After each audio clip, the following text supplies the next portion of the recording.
Kabayan, pag nag-abroad ka, sasampalin ka ng hirap ng buhay na akala mo dati pa chill-chill lang. Marirealize mo na yung salitang hindi pinupulot ng pera na dati naririnig mo lang sa mga magulang mo. Marirealize mo na wala kang dapat pagkatiwalaan dito, kundi sarili mo. Marirealize mo na ang 5 oras na tulog ay sapat na para may paglaban ng isang araw na pagtatrabaho. At matututo kang pahalaga ng bawat sentimong sinasahod mo. Matututo kang magtiis at magpasensya kahit minsan ikaw ang nasa tama. Matututo kang maging independent o mag-isa dahil wala ka namang aasahan dito kundi sarili mo lang. Matututo ka rin ditong lumaban kahit ayaw mo na at hindi mo na kaya pero wala ka pa rin choice. Wala kang choice kundi kayanin na lang.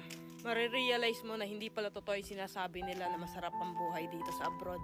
Kasi pag nandito ka na, masasabi mo na lang talaga sa sarili mo na ang hirap pala. At totoo din yung sinasabi nilang lahat na nasa abroad ang pera pero wala dito ang saya. Kaya sa mga nagbabalak mag-abroad dyan, patibayan ng loob dito at bawal ang mahina, bawal ang sumuko. Kasi dito mo mararanasan ang realidad ng buhay kung saan patatagan ng loob ang labanan.